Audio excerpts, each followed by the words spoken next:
Salut à tous, je me permets de faire une vidéo ponctuelle que j'ai reçue de la part du Seigneur et je suis convaincu qu'il va aider une sœur gabonaise.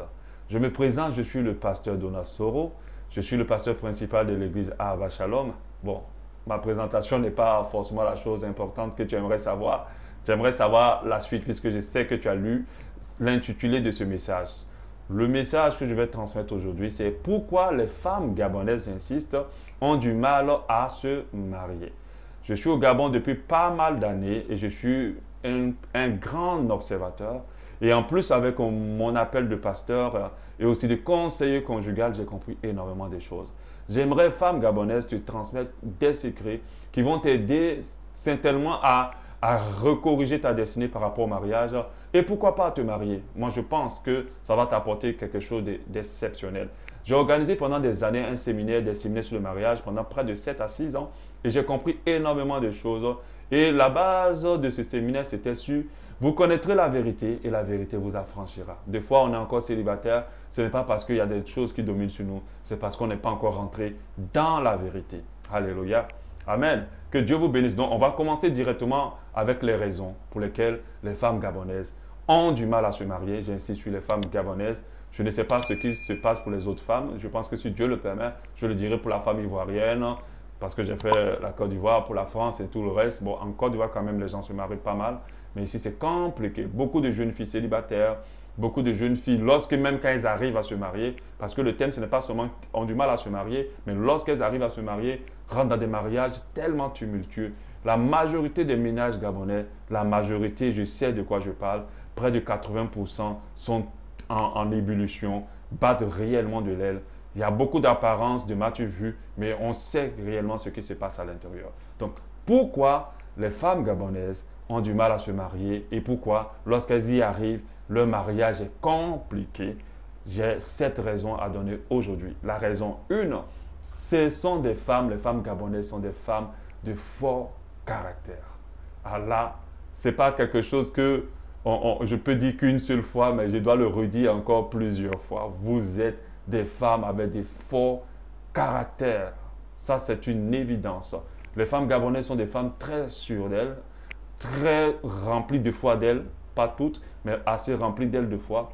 Elles sont dures de caractère, elles sont réactives, elles sont, comment je peux dire ça, je ne vais pas parler d'impulsivité, mais c'est des personnes qui s'affirment vraiment. Il ne faut pas les piquer, il ne faut pas les toucher. Il ne faut pas t'amuser à les frustrer. Ah là, tu vas les connaître. Elle peut partir d'une femme super joviale, super contente, à ton pire cauchemar d'un moment à l'autre. Donc, il faut comprendre que ce sont des personnes qui ont de grosses personnalités, qui ont des forts caractères. Je ne sais pas pourquoi. Bon, certainement, c'est lié à l'éducation, mais c'est comme ça. C'est un peuple où les femmes sont fortes de caractère. C'est un peuple où les femmes ont tendance à dominer, où les femmes ont tendance à prendre les rênes, où les femmes ont tendance à être au devant, où les femmes ont tendance à se croire pratiquement ou totalement égales plutôt aux hommes. Elles sont caractérielles. Pas très facile de les gérer, pas très facile de les ménager. Or, nous savons que la particularité des hommes, les hommes aiment les femmes paisibles, les femmes posées. Les hommes aiment les femmes douces. La douceur même est le caractère principal d'une femme. Et lorsque la Bible parle de la femme vertueuse, c'est dans son caractère qu'on reconnaît la vertuosité, si ça se dit, d'une femme. Donc, un homme ne va jamais aller se jeter dans un mariage avec une femme caractère. Donc, vous allez voir certaines commencer des relations. Après, pour un rien, on va les laisser. Ou quand elles se marient, pour un rien, le mari va commencer à être adultérien et ça va être compliqué. Généralement, deux fois, ce sont tellement qui poussent les hommes à poser certains actes. Je n'accuse pas totalement les femmes en tout. Les hommes aussi sont fautifs. Pour le moment, je parle des femmes. Alléluia. Donc, je vais passer au deuxième critère. Le deuxième critère, c'est que ce sont des femmes qui ont presque toutes des critères bien définis dans leur esprit. Qui ont presque toutes des critères bien définis de l'homme idéal dans leur esprit. Au point où elles n'ouvrent pas les dossiers. Elles n'ouvrent pas du tout les dossiers. Si vous venez vers une femme gabonaise, si vous n'êtes pas déjà pas dans le critère qu'elles ont généralement, elle ne va même pas chercher à te connaître, elle ne va même pas chercher à te découvrir, elle ne va même pas accepter une invitation, elle ne va même pas chercher à savoir qui tu es, elle ne va même pas ouvrir un intérêt pour toi parce qu'elles ont des critères et généralement leurs critères, il doit être grand, il doit être beau, il doit être brun, métis, des fois riche, propre, sentir bon. Il y a une sœur qui a dit il faut qu'il sente bon, il faut que ceci, il faut que cela. Je dis mais vous êtes en train de parler d'un produit fini. Vous n'êtes pas en train de parler d'un produit brut. Dieu ne va jamais vous amener un produit finalisé. Il vous amènera toujours un terrain à cultiver. Et les belles choses, les bonnes choses pour votre vie ne vont pas vous se présenter à vous en version brillante. Elles vont tous se présenter dans leur jus, comme on le dit. Et c'est à vous, parce que là, vous, en tant que femme, vous avez la capacité de transformer toutes choses. La femme a ce pouvoir-là de transformer toutes choses. Donc, peu importe ce que c'est que cet homme-là, apprends à le connaître. C'est vrai qu'il y a des critères qui vont te permettre de ne même pas chercher à le connaître. Si par exemple, il vient vers toi en présentant le sexe, s'il vient vers toi en étant paresseux, s'il vient vers toi en étant négligent, s'il vient vers toi en étant orgueilleux, je pense que tu ne cherches même pas à savoir. Mais quand quelqu'un vient vers toi, même s'il n'est pas beau, même s'il n'est pas propre, même s'il n'est pas métis, grand, clair ou je ne sais pas quoi, cherche à le connaître d'abord. Parce que les plus grands trésors ne sont pas dévoilés, ils sont toujours cachés. Donc, ces critères prédéfinis font qu'elles n'ouvrent pas le dossier et elles sont tous en train de s'acharner sur des types d'hommes qui sont mauvais. Les produits finis que vous voyez dans Libreville, là, ce sont des hommes à problème. Ce sont des hommes à problème, je vous le dis clairement. Les bons hommes, là, ils ne sont pas brillants comme vous le pensez, mais ils sont des personnes qui portent beaucoup de choses pour vous, beaucoup d'amour et beaucoup de respect pour vous. Le troisième critère, ce sont des femmes qui aiment les bad boys. Bon, ça, c'est un critère général hein, pour toutes les femmes. Elles aiment tous les bad boys, les mauvais garçons. Voilà. Les femmes aiment tous les mauvais garçons. Les garçons gentils. Moi, j'ai vu une femme qui m'a dit dans un entretien, il est trop gentil, ça me dérange. Ah, il est trop gentil, ça te dérange? Mais je pense que normalement, c'est un homme gentil qu'il faut chercher. Non, les femmes aiment les hommes qui les font le chaud, le froid, le monter, le descendre, qui sont dans tous les sens. Et elle aime souffrir. Vous allez voir une femme qui se fait battre, qui se fait humilier. Il y a d'autres, il y a une même dont l'homme l'avait battue, même déshabillée en pleine rue. Et puis elle est venue dans mon bureau, elle veut toujours continuer avec lui. Je dis, mais c'est pas possible. C'est pas possible. Mais elles sont plus amoureuses des bad boys. Et les femmes gabonaises pensent sur les bad boys, les mauvais garçons, les hommes qui trompent. Mais comment tu peux aller te battre avec une autre fille pour un homme? Tu ne peux pas le faire. Le fait déjà qu'il t'ait trompé, il t'a manqué de respect. C'est un mauvais garçon. Sors de là, aime-toi et accorde-toi de la valeur. Donc elles sont tellement centrées sur les bad boys que beaucoup ont perdu leurs années, ont raté les saisons de mariage à cause de ces mauvais garçons qui ne vont jamais les marier. Et quand ils finissent par les marier, ils les déposent dans la maison et ils vont vivre leur vie. Et quand ils sont fâchés, ils changent même de maison. Et ça, c'est très récurrent ici au Gabon. Donc, abat les bad boys, laissez-les loin de vous. Si un gars est mauvais, même si vous l'aimez, souffrez avec votre amour, mais attendez le temps de Dieu. Il y a quelqu'un qui viendra vous aimer. Il y a quelqu'un qui viendra vous prendre tel que vous êtes et qui vous valorisera tel que vous êtes. Le point 3, le point 4 maintenant, ce sont des femmes trop indépendantes. J'insiste un peu sur le trop parce que c'est important quand même le trop. Alléluia. Une femme, la Bible la décrit comme une aide. Une aide n'est pas indépendante. Une aide, c'est une personne qui vient aider quelqu'un. Amen. On parle aujourd'hui au Gabon d'égalité de sexe. Ce n'est pas un mauvais message parce que c'est un message qui protège quand même les femmes et qui leur permet de pouvoir profiter de certaines choses et que les hommes ont et surtout de ne pas être discriminés dans notre société, surtout gabonaise, qui les discrimine grandement. Mais j'aimerais faire comprendre aux femmes, leur faire comprendre clairement que l'égalité de sexe, ça ne marche pas. Ce qui marche, c'est la complémentarité de sexe. Il faut comprendre que vous n'êtes pas égaux aux hommes, mais vous êtes complémentaires. C'est encore mieux parce que cela prouve que les hommes ne sont pas complets. Il leur manque énormément de choses qui sont en vous. Et puis vous manque aussi à vous énormément de choses qui sont dans les hommes. Les femmes gabonaises sont indépendantes. Elles n'ont pas besoin des hommes si ce n'est que pour dire je suis mariée, je suis madame tant, je suis madame ci. Sinon, toutes les choses de leur vie, elles les cherchent elles-mêmes, elles les trouvent elles-mêmes. On voit des femmes qui construisent, c'est une bonne chose, ce n'est pas une mauvaise chose. On voit les femmes qui réussissent, qui atteignent des hauteurs, qui font énormément de choses. Je sais que si ce n'était pas mal vu par la société gabonaise, le fait de faire des inséminations ou d'avoir des banques de sperme, beaucoup de femmes gabonaises auraient eu des enfants sans hommes. elles seront allées chercher des enfants sans homme. Mais vous savez, si vous rentrez dans une relation et que vous êtes indépendant, ça va se faire sentir. Aucune relation ne tient lorsqu'on est indépendant dans l'esprit. Ça ne marche pas. La relation, c'est pour fonctionner à deux. C'est pour fonctionner avec l'autre. Donc, ces femmes-là sont très indépendantes. Et la majorité des hommes de Dieu ont peur des femmes indépendantes. N'ont pas assez de force ou d'audace pour approcher les femmes très indépendantes, trop indépendantes. N'ont pas de capacité. L'homme a besoin de se sentir des fois homme, pas pour traiter la femme comme une serpillère. Je vous dis, n'acceptez jamais qu'un homme vous traite comme une serpillère. Pas pour la dominer, non, surtout pas. L'homme n'est pas fait pour dominer sur la femme, même si la Bible l'a dit. Ce n'est pas l'objectif de l'homme. Mais au moins, c'est important parce que dans une organisation, il y a toujours un chef.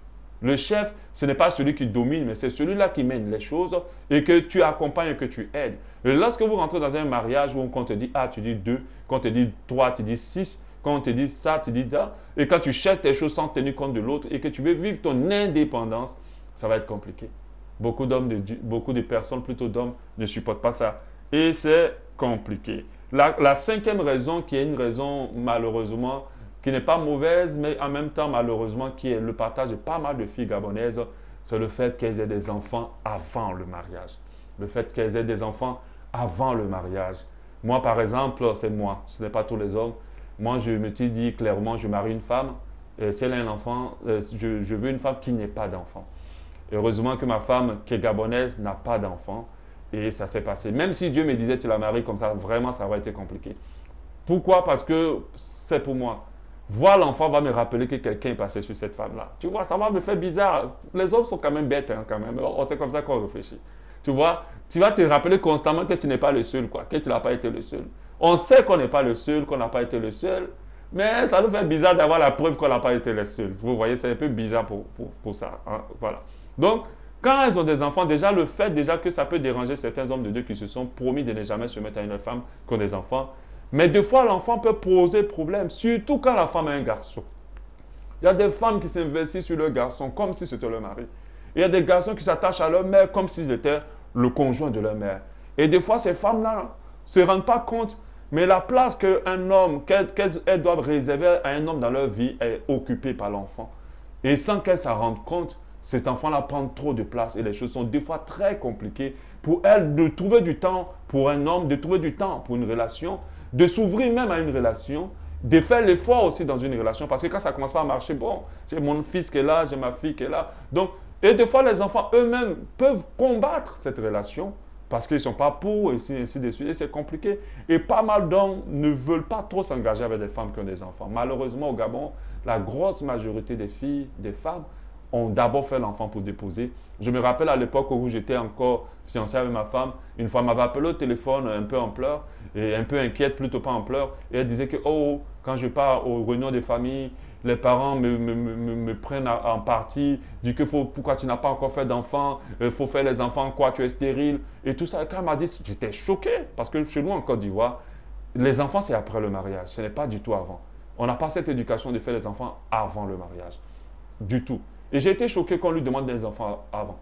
Donc du coup, pas mal de filles gabonaises avec fierté, avec joie, ont fait leurs enfants, ont déposé. Ce n'est pas mauvais, les enfants sont une bénédiction, donc ce n'est pas un malheur un enfant. Mais ça va forcément poser des problèmes pour vous caser. C'est vrai que certains arrivent malgré tout à se caser. Mais comme je dis, je suis pasteur. Les enfants posent énormément de problèmes dans certains couples. Des fois, ça marche, ça se passe bien. L'homme que vous allez marier va aimer votre fils comme si c'était le tien. Ça arrive, mais ce n'est pas assez fréquent. Mais des fois, c'est très palpable qu'il fasse la différence. Et c'est compliqué et ça embrouille les relations. Ça crée beaucoup de feu au sein des couples et des fois dans les relations qui ne vont pas aboutir au mariage. Le sixième point, ce sont des femmes, les femmes gabonaises, qui empêchent les femmes de se marier. Ce sont des femmes qui ont été éduquées pour la réussite et non pas pour le mariage, n'ont pas été élevées. Bon, élevées, ça fait un peu comme c'était du bétail. N'ont pas été éduquées pour le mariage et non pas pour la réussite. Chez nous, en Afrique de l'Ouest, on apprend à l'enfant, à la jeune fille, non seulement à réussir dans sa vie, mais on lui aussi apprend à être une bonne épouse. C'est très important parce que chaque parent destine sa fille à la réussite, mais aussi au mariage. On estime qu'elle doit aussi se marier un jour, fonder une famille et avoir des enfants pour que la génération se perpétue. Mais au Gabon, non. Les femmes sont éduquées pour réussir. Vraiment pour réussir. elles vont à l'école, on met tout l'accent sur cela et elles vont réussir. On a pas mal de jeunes filles qui ont des emplois, qui ont de belles carrières. Au Gabon, vraiment, c'est admirable, c'est une bonne chose. Et je pense que c'est bien d'apprendre à la jeune fille de réussir, mais à côté, il faut lui apprendre aussi à être une épouse, à se préparer pour le mariage. Donc du coup, quand elle commence des relations, c'est difficile. Elle ne sait pas trop bien comment prendre un homme. S'occuper d'un homme, ce n'est pas de le satisfaire seulement sexuellement. C'est tout un ensemble de choses qu'il faut connaître. C'est tout un esprit aussi qu'il faut avoir. Se soumettre à une autorité ne veut pas dire se laisser dominer par une personne. C'est de savoir prendre cette autorité-là et savoir l'emmener dans des choses qui sont bien, qui sont justes. Et la soumission est une très bonne chose, mais pas dans le sens de se laisser écraser, piétiner. Comme j'ai entendu cet homme de Dieu-là qui dit la place de la femme, c'est dans la cuisine. Je ne suis pas d'accord pour ça. Moi, je suis mari, je cuisine aussi. Je vais dans la cuisine. Ma femme, même, elle cuisine rarement. Moi, je cuisine même plus qu'elle dans notre couple. Mais nous, on est bien comme ça. Mais ce n'est pas pour autant qu'elle ne réalise pas que je suis son mari et qu'elle doit se soumettre. C'est vrai que les gens se posent la question, mais comment ta femme a réagi? Oui, au début, ce n'était pas facile. Mais aujourd'hui, elle a compris. Elle a intégré beaucoup de choses. Elle a eu aussi un mari qui a beaucoup de douceur aussi. C'est important aussi. Parce que pour gérer une femme gabonaise, il faut énormément de douceur. Beaucoup, beaucoup de patience. Beaucoup, beaucoup d'amour aussi. Sinon, ça ne va pas se faire. Ça ne va pas se faire. C'est pour ça qu'on voit beaucoup de couples mixtes au Gabon. Les femmes gabonaises ont beaucoup de préférences pour des étrangers.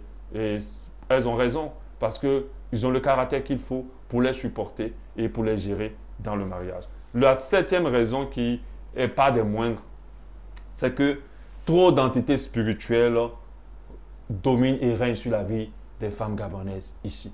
C'est un pays de forêt, c'est un pays d'eau. Et il y a trop d'esprits des eaux qui règnent sur ces femmes-là. Des fois, elles pensent que l'attitude qu'elles ont ou les critères qu'elles ont, la colère, la nervosité, la susceptibilité, toutes ces choses-là, manifestations qu'elles ont, qui les poussent à détruire leurs relations, viennent de leur caractère. Non. C'est la manifestation des mauvais esprits jaloux, des maris de nuit jaloux, qui détruisent toutes les relations parce qu'ils veulent les garder pour eux. Et nous avons des pères ou des mères de générations gabonaises qui ont pris des engagements et tissé des alliances dans le but de protéger les peuples, de faire prospérer les peuples, mais qui ont livré leur génération à des esprits des eaux. Donc, il y a beaucoup d'esprits des eaux qui se manifestent contre le mariage des femmes gabonaises. Regardez au Gabon ici. Demandez, dès qu'une femme dit qu'elle va se marier, dès qu'on veut organiser un mariage, on sent clairement des entités se lever et combattre ce mariage-là. Donc voilà un peu les raisons qui poussent les femmes gabonaises à encore rester célibataires ou à avoir des mariages très tumultueux quand elles arrivent à se marier et c'est compliqué. J'espère n'avoir pas été mauvaise langue au travers de cet audio et j'espère que cette vidéo, plutôt cette capsule, j'espère qu'il va servir à une femme et que vous allez commencer à prier pour celles qui sont chrétiennes, pour vous, pour chaque point, que Dieu vous aide dans chaque point. Et je crois que par la grâce de Dieu, pour celles qui avec sagesse vont prendre cette vidéo, non pas en accusation, mais vont prendre cette vidéo juste avec humilité. Je crois qu'au nom de Jésus, quelque chose se passera dans votre vie et que Dieu vous permettra de rencontrer la bonne personne et que lorsque cela arrivera, que vous ayez la bonne attitude pour que les choses se fassent au nom de Jésus. Et que vous puissiez sortir des relations toxiques dans lesquelles vous êtes investis, espérant le mariage qui ne va jamais arriver et que s'ils arrivent, ça sera un mariage mauvais. Que Dieu vous bénisse et qu'il transmette sa paix à votre cœur. Amen.